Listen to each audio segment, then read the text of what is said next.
उपदेश मंजरी 10वां उपदेश भाग दूसरा। विद्या का इतिहास।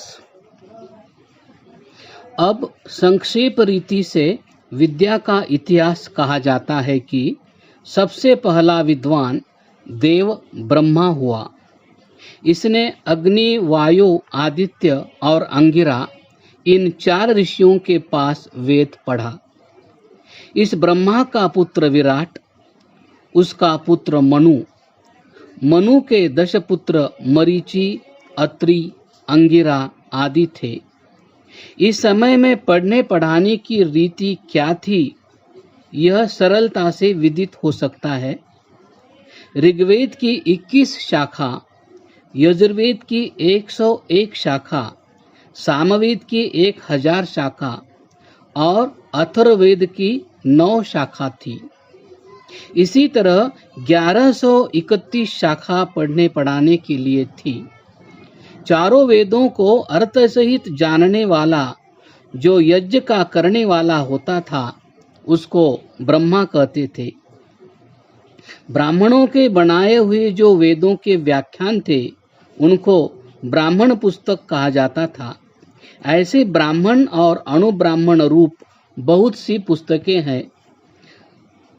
साफ पानी और हवा जिन एकांत स्थानों की होती थी, ऐसे एकांत स्थानों पर जाकर रहने वाले ऋषि, मंत्र दृष्टा, श्रवण व मनन करने वाले व पदार्थ विवेचन करने वाले, ब्रह्म विचार करने के वास्ते व सिद्धांतों की निश्चय करने के लिए नैमिषारण्य आदि स्थानों में सभा करते थे।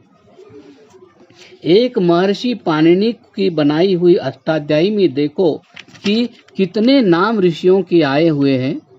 आजकल के स्वेच्छाचारी वैराग्यों के समूह को देखकर कृपया प्राचीन ऋषियों का अनुमान कदापि न कीजिए। सब तैयार की हुई पुस्तकों के आधार पर सिद्धांतों की एक पुस्तक तैयार करते थे, फिर उस पर ऋषियों की सभा में विचार होता था। राजसभा के विषय में मनुजे कहते हैं कि मौला शास्त्रविदः शुरान लब्ध लक्षान कुलोद्गतान सचिवान सप्तचाष्टो वा प्रकुर्वीत परीक्षितान अपि यत् सुकरम कर्म तदप्येकेन दुष्करम विशेषतो सहायेन किंतु राज्यम महोदयम तहि सार्धम चिंतये नित्यम सामान्यम संति विग्रहम स्थानम समुदयम गुप्तिम लब्ध प्रशमनानि च तेषां स्वं स्वविमतं प्रायमुपलभ्य पृथक् समस्तानांच कार्येषु विदध्यादितात्मनः। अपने राज्य और देश में उत्पन्न हुए वेद व शास्त्रों के जानने वाले शूरवीर, कवि, गृहस्थ, अनुभवकर्ता 7 अथवा 8 धार्मिक बुद्धिमान मंत्री राजा को रखने चाहिए, क्योंकि सहायता बिना लिए साधारण काम भी एक को करना कठिन हो जाता है। फिर बड़े भारी राज्य का काम एक से कैसे हो सकता है। इसलिए एक को राजा बनाना और उसी की बुद्धि पर सारे काम का बोझ रखना बुद्धिमानी नहीं है। निदान महाराज को उचित है कि मंत्रियों समेत 6 बातों पर विचार करें। पहली मित्र और दूसरी शत्रु में चतुरता, तीसरी अपनी उन्नति, चौथी अपना स्थान, 5वीं शत्रु के आक्रमण से देश की रक्षा, 6ठी विजय किए हुए देशों की रक्षा, स्वास्थ्य आदि प्रत्येक विषय पर विचार करके यथार्थ निर्णय से जो कुछ अपनी और दूसरों की भलाई की बात विदित हो, उसे करना। इन श्लोकों से राजसभा का वर्णन यथार्थ विदित होता है। पुराने राजा युद्ध करने वाले सिपाहियों की रक्षा अपने पुत्र की तरह करते थे, इसलिए उन सिपाहियों को युद्ध करने में बड़ा भारी उत्साह होता था। इन विचारों पर सब राजा लोग चलते थे और सब सामान व देश की रक्षा करते थे और उनके लिए खजाना जमा करने में लगे रहते थे। मनु जी ने युद्ध में जय के विषय में विस्तार पूर्वक वर्णन किया है और उसी में युद्ध में मृत्यु को प्राप्त हुए सिपाहियों के हक भी बतलाए हैं और क्षत्रिय का धर्म पूर्णतया वर्णन किया है। केवल यही नहीं, किंतु मनु जी ने विद्या की रक्षा और विद्वानों के सत्कार आदि के लिए नियम भी बतलाए हैं। महाभाष्य में लिखा है कि ब्राह्मण को 6 अंगों समेत वेदों की शिक्षा ग्रहण करनी चाहिए। ब्राह्मणेन निष्कारणो धर्मः षडंगो वेदो अध्येतव्यश्चेति। इन 6 अंगों में व्याकरण मुख्य है और पाणिनि बड़े विद्वान व्याकरण हो गए हैं। इनकी जितनी प्रशंसा की जावे उतनी ही कम है। इस महामुनि ने 5 पुस्तकें बनाई है। 1 शिक्षा, 2 गुणादि गण, 3 धातु पाठ, 4 प्रातिपादिक गण, 5 अष्टाध्यायी। यह बात निश्चय करने के लिए पाणिनि कब हुए अनेक प्रकार की तर्कनाएं प्रस्तुत की जाती है, परंतु इस विवाद से कुछ लाभ नहीं हो सकता। यह बात तो ठीक है कि पाणिनि बहुत पुराने ग्रंथकर्ता हैं। प्राचीन समय में 14 विद्याओं के पढ़ने की रीति हमारे देश में थी। 4 वेदों के नाम तो सभी जानते हैं और 4 उपवेद और 6 अंग मिलकर 14 होते हैं। 4 उपवेद और 6 अंग कौन होते हैं, उनका विचार करेंगे। 4 उपवेद जो हैं, उनमें से पहला आयुर्वेद है। इस पर जो ग्रंथ चरक और सुश्रुत मिलते हैं, उनके बनाने वाले अग्निवेश और धन्वंतरी ऋषि हैं।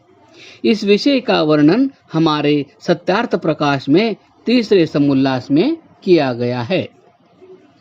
दूसरा धनुर्वेद है, जिसमें अस्त्र शस्त्र विद्या का विचार है। इस उपवेद में ब्रह्मास्त्र, पाशुपत अस्त्र, नारायण अस्त्र, वरुण अस्त्र, मोहन अस्त्र, वायव्यास्त्र आदि की व्यवस्था लिखी है। ये सब अस्त्र वेदार्थ का विचार कर और वस्तुओं के गुण और दोष जानकर तैयार किए जाते थे। क्षत्रिय लोगों को यह धनुर्वेद बड़े परिश्रम से पढ़ाना पड़ता था। यह कहना दीवानापन है कि केवल मंत्रों के उच्चारण से शस्त्र और अस्त्र तैयार हो जाते थे। तीसरा गंधर्व वेद है, जिसमें विद्वानों ने गान विद्या का वर्णन किया है। उस समय नए वेश की कविता अर्थात पद, ध्रुवपद, ख्याल, लावणी आदि नहीं गाते थे। प्राचीन आर्य लोग वेद मंत्रों का रसीला गायन करते थे। चौथा अथर्ववेद अर्थात शिल्प शास्त्र है। इसका विचार मय संहिता, वाराह संहिता, विश्वकर्म संहिता आदि पुस्तकों में बहुत तरह पर किया है। एक अपूर्व बात इस समय स्मरण हुई है, वो आपको सुनाता हूँ। एक अंग्रेजी विद्वान डॉक्टर हमको मिला। उसने मुझसे कहा कि हमारे प्राचीन आर्य लोगों में डॉक्टरी औजार का कुछ भी प्रचार न था और उन्हें विदित न था। तब मैंने सुश्रुत का नेत्र अध्याय, जिसमें कि बारीक से बारीक औजार का वर्णन है, निकालकर उसे दिखाया। तब उसको ज्ञात हुआ कि आर्य लोग चिकित्सा में बड़े चतुर थे और उन्हें औजारों की विद्या भी उत्तम प्रकार से ज्ञात थी।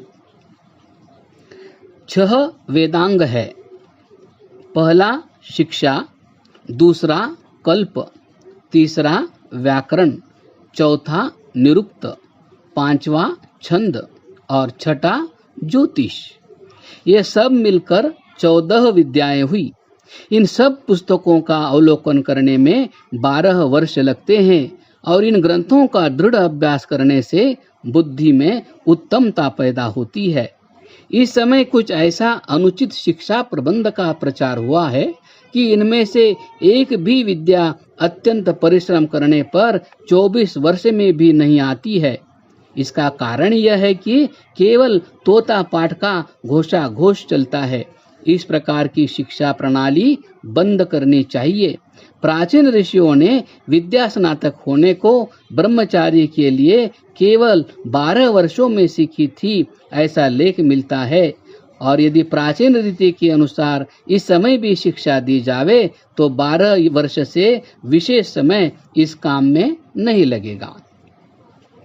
अब कुछ थोड़ा सा विचार 6 दर्शनों का किया जाता है। पहला दर्शन जैमिनि जी का बनाया मीमांसा शास्त्र है।